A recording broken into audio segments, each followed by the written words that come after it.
दो मित्र थे, बड़े अच्छे मित्र, बचपन के मित्र थे, गांव में रहते थे, गांव में खेले कूदे। पर हुआ क्या, एक मित्र किसान का लड़का था और एक मित्र जमींदार का लड़का था। अब किसान आदमी 8-10 तक पढ़ा, उसके बाद अपना खेती किसानी में लग गया। पर वो जो जमींदार का बेटा था, पिताजी ने पैसे दिए, बाहर जाकर पढ़ने लगा। पढ़ते पढ़ते बाहर ही मकान बना लिया, घर मकान बढ़िया बना लिया। अब वो किसान का बेटा गांव में रहने वाला, वो मित्र शहर में रहने वाला। परंतु दोनों के बीच में मित्रता अच्छी थी, और मित्रता इतनी खास थी कि दोनों के बीच में संबंध बरकरार रहा। पत्र के माध्यम से, चिट्ठी के माध्यम से दोनों एक दूसरे के संपर्क में रहे। समय व्यतीत हुआ, किसान की शादी किसान परिवार में हुई। जैसा किसान वैसी उसकी पत्नी, गांव की आराम से शादी हो गई। इधर शहर वाले मित्र की भी शादी, अब जैसा पढ़ा लिखा दोस्त वैसा ही पढ़ी लिखी उसकी धर्म पत्नी। आज बहुत दिनों बाद शहर के मित्र ने वो लिखा, चिट्ठी लिखी, और गांव के मित्र से कहा, मित्र कभी आओ शहर घूमने, कभी आओ अपने मित्र के यहाँ, मित्र को भी सेवा का अवसर दो। गांव के मित्र ने चिट्ठी पढ़ी, तुरंत पत्नी को आकर खुशी से बताया, अरे देख मेरे मित्र ने गांव शहर से मुझे चिट्ठी लिखी है, मैं मिलने जा रहा हूं।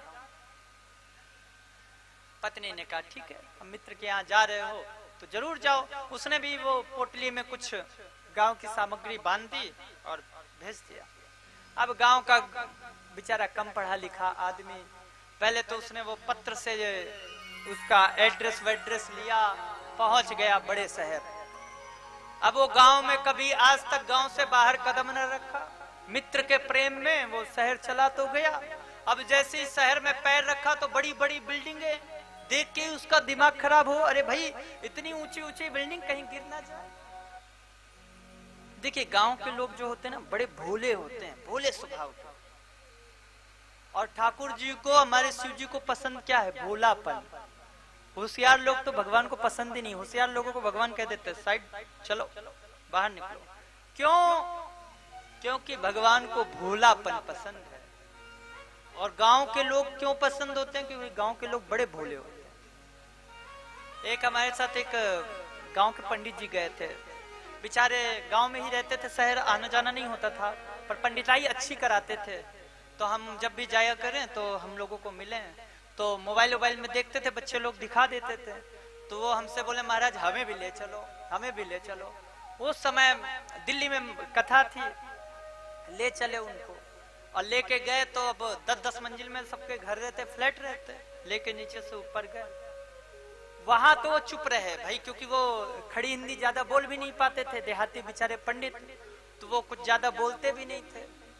पर जब वो गांव आए तो गांव में सबसे क्या फेमस कर दिया, बोले दिल्ली गया था महाराज जी, ऐसी जगह ले गए थे जहां मकान उड़ते हैं।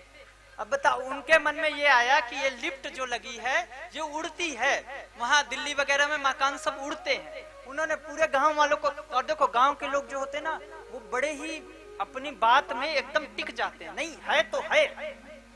कोई बतावे कि भैया वो लिफ्ट है, वो उतने अरे तू क्या जाने यार, तू कभी गया है दिल्ली?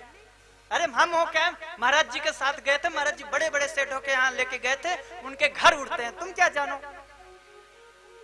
तो ऐसे होते हैं गांव के लोग बेचारे। तो गांव का बेचारा किसान पहुंच गया शहर। अब देखते देखते चला तो गया।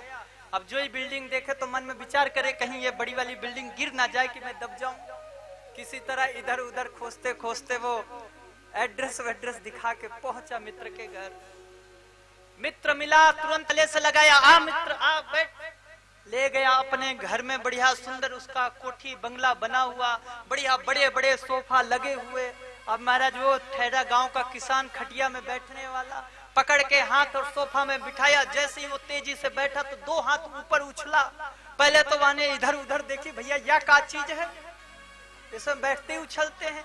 फिर किसी तरह एक कोने में दुबक के बैठ गया।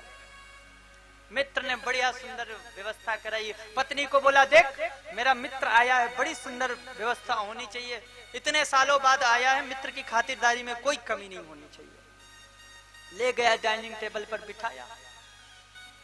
अब मित्र को बोला, आज देख मेरी पत्नी ने कितना सुंदर भोजन बनाया, आ भोजन कर। अब वो ठहरा किसान आदमी, गांव का किसान, अब उसे बेझड़ की रोटी और चने की दाल, मोटी मोटी रोटी बना के खाने की आदत। अब शहर की पढ़ी लिखी मित्र की पत्नी, अब उसने बढ़िया गैस जलाया, गैस जला के एकदम पापड़ जैसी पतली पतली छोटी छोटी रोटी बनाई, अब किसान के सामने रखा। किसान खाने बैठा, 2, 4, 10, 20, 50 रोटी खा गया। फिर बाद में देखा रसोई की तरफ दुबली पतली सी भाभी जी बनाए रही है। मन में सोचा कि अब अगर इससे ज्यादा खाया तो भाभी भी गाली देगी, मन ही मन की कैसा भुक्खड़ पकड़ लाए। अब उसको वो भाई पतली पतली रोटी, उसको कोई एहसास ही ना हो, वो खाता चला जाए खाता चला जाए, उसका पेट ही नहीं भर रहा। उसने कहा बस मित्र हो गया। अब दोनों बैठे, गपशप हुई। गपशप के बाद उन्होंने कहा कि अब सोना चाहिए। अब मित्र आया है गांव से, सुंदर अपना बढ़िया रूम सजवाया, रूम में एसी लगी हुई और बढ़िया मित्र है, 2-2 गद्दे लगवाए बढ़िया मखमल के, और एक एसी लगी थी, एक स्टैंड एसी और लगवाया। मित्र को कोई दिक्कत नहीं होनी चाहिए, मित्र को अच्छी सुविधा देंगे। लगवाया 2-2 एसी और मित्र सोया। अब रात में वो उसे लगी ठंड, अब गांव का आदमी बटन वटन और दबा दिया तो और कूल करने लगी एसी। चद्दर वद्दर ढूंढा, मिला नहीं, तो वो गद्दे को, एक गद्दे को बिछाया, दूसरे गद्दे को ऊपर से ओढ़ा, किसी तरह रात बिताई। सुबह 3 बजे वो भागा और मित्र से बोला, मित्र अब मुझे छोड़ यहां से, मैं घर जाना चाहूँ, अब मैं नहीं रह सकता। मित्र ने कहा, 2-4 दिन तो रह। बोले नहीं, 2-4 दिन नहीं रहूंगा तो ऊपर पहुंच जाऊंगा, मुझे जाने दे, मैं जा रहा हूं।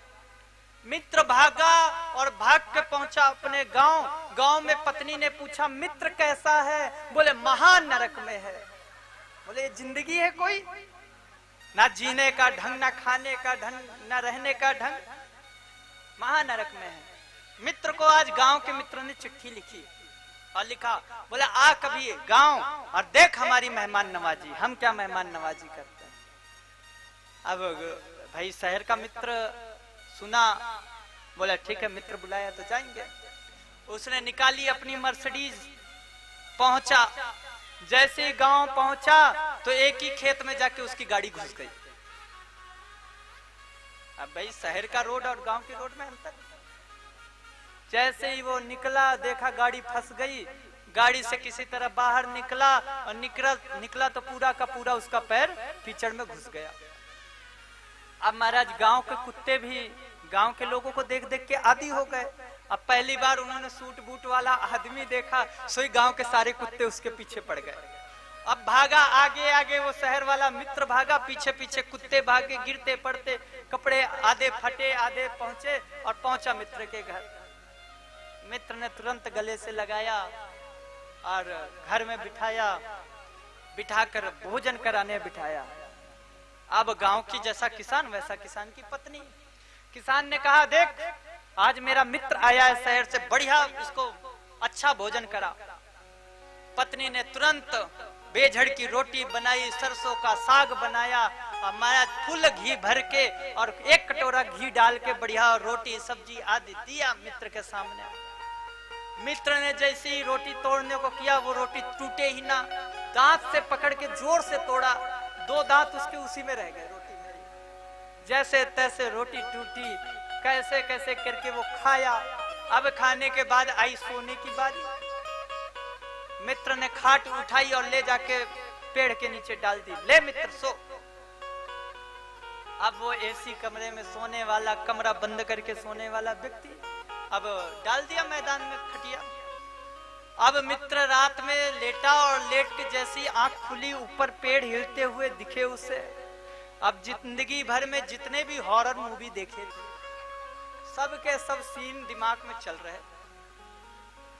जैसे तैसे सुबह हुई, 3 बजते ही वो भागा और ऐसा भागा कि पहला सांस गांव में लिया और दूसरी सांस आके शहर में लिया। पत्नी ने पूछा कि मित्र कैसा है? शहर वाले मित्र ने कहा, महानरक में है।